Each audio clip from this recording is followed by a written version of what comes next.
t'a dit qu'en Jésus y a pas la paix?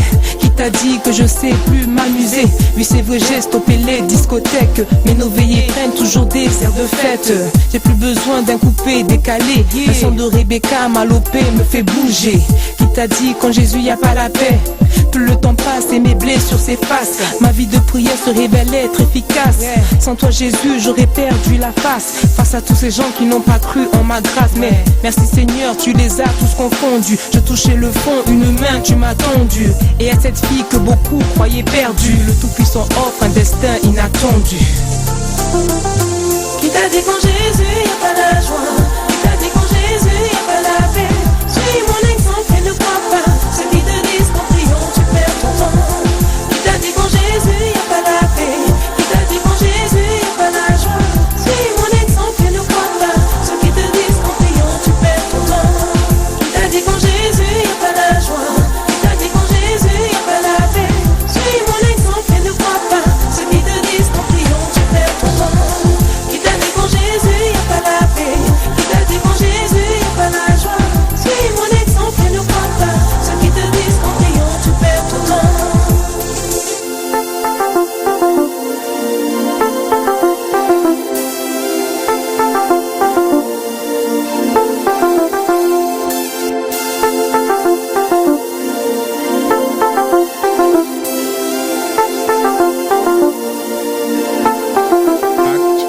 Chapitre 14. À Iconium, c'est la même chose qu'à Antioche. Paul et Barnabas entrent dans la maison de prière des Juifs. Ils annoncent la parole de Dieu. Alors, une grande foule de Juifs et de non-Juifs deviennent croyants. Mais certains Juifs refusent de croire. Ils entraînent avec eux ceux qui ne sont pas Juifs et ils les poussent à penser du mal des frères. Malgré tout, Paul et Barnabas restent assez longtemps à Iconium.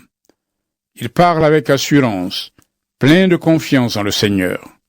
Ils parlent de son amour, et le Seigneur montre que leurs paroles sont vraies. En effet, il leur permet de faire des choses étonnantes et extraordinaires. Les habitants de la ville ne sont pas d'accord entre eux. Les uns sont pour les Juifs, les autres sont pour les apôtres. Les Juifs et ceux qui ne sont pas Juifs, avec leur chef, décident d'attaquer Paul et Barnabas et de les tuer en leur jetant des pierres. Mais les deux hommes apprennent cela. Ils partent donc vers les villes de la Lycaonie, à Lystre, à Derbé et dans les environs. Là aussi, ils annoncent la bonne nouvelle. À Lystre, il y a un homme qui ne peut pas se tenir debout. Depuis sa naissance, il est infirme et n'a jamais pu marcher. Un jour, il écoute Paul parler. Paul le regarde et il voit que l'homme a la foi pour être guéri. Alors il lui dit d'une voix forte: Debout, mets-toi sur tes pieds. L'homme se lève d'un bond et se met à marcher. La foule voit ce que Paul a fait. Elle dit en lycaonien, qui est la langue du pays: Les dieux ont pris un corps d'homme et ils sont descendus chez nous. Ils appellent Barnabas Zeus et Paul Hermès. En effet, c'était Paul qui parlait. À l'entrée de la ville, il y a un temple pour le dieu Zeus. Le prêtre de ce temple amène devant les portes des taureaux ornés de couronnes de fleurs. Avec la foule, il veut offrir un sacrifice aux apôtres. Quand Paul et Barnabas apprennent cela, ils déchirent leurs vêtements et ils se précipitent au milieu de la foule en criant: Mes amis, pourquoi est-ce que vous faites cela? Nous sommes des hommes comme vous. Nous vous apportons la bonne nouvelle. Alors abandonnez ces dieux qui ne valent rien. Tournez-vous vers le Dieu vivant. Il a fait le ciel, la terre, la mer et tout ce qu'ils contiennent. Autrefois, il a laissé tous les peuples suivre leur chemin. Pourtant, Dieu a toujours montré son amour. En effet, il vous a envoyé du ciel les pluies et les récoltes au bon moment. Il vous a donné la nourriture et il a rempli vos cœurs de joie. Malgré ces paroles, Paul et Barnabas ont du mal à empêcher la foule de leur offrir un sacrifice. Des Juifs arrivent d'Antioche, de Pisidie et d'Iconium. Ils se mettent à persuader la foule. Alors, on lance des pierres sur Paul et on le traîne en dehors de la ville. En effet, on pense qu'il est mort. Mais quand les disciples se rassemblent autour de lui, Paul se relève et entre dans la ville. Le jour suivant, il part avec Barnabas pour Derbé. Dans la ville de Derbé, Paul et Barnabas annoncent la bonne nouvelle. Beaucoup de gens deviennent disciples. Ensuite, Paul et Barnabas retournent à Lystre, à Iconium et à Antioche de Pisidie. Ils encouragent les disciples et leur demandent avec force de rester fidèles à la foi. Ils leur disent: Nous devons traverser beaucoup de souffrances pour entrer dans le royaume de Dieu. Paul et Barnabas choisissent des anciens pour chaque église. Ils prient et ils jeûnent. Puis ils confient au Seigneur ces anciens qui croient en lui. Ensuite, Paul et Barnabas traversent la Pisidie et arrivent en Pamphylie. À Pergé, ils annoncent la parole de Dieu. Après cela, ils vont à Attalie et de là, ils prennent le bateau pour retourner à Antioche de Syrie. C'est dans cette ville qu'on les avait confiés au Dieu d'amour pour le travail qu'ils viennent de faire. En arrivant à Antioche de Syrie, Paul et Barnabas réunissent les membres de l'Église. Ils leur disent tout ce que Dieu a fait avec eux. Ils leur racontent comment Dieu a ouvert la porte de la foi à ceux qui ne sont pas juifs. Paul et Barnabas restent assez longtemps avec eux.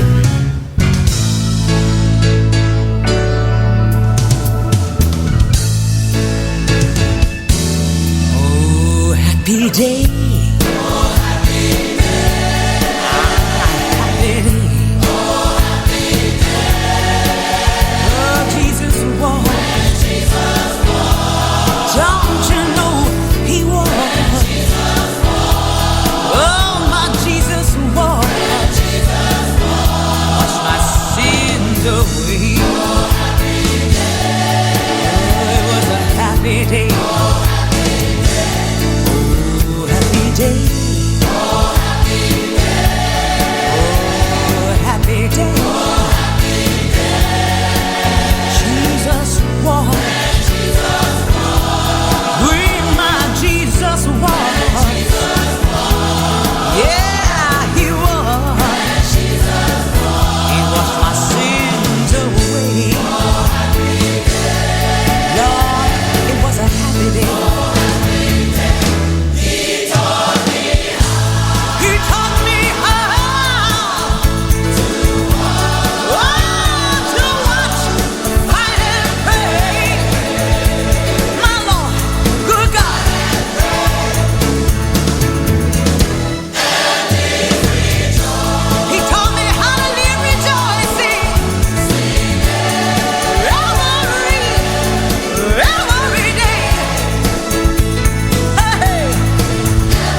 source de vie.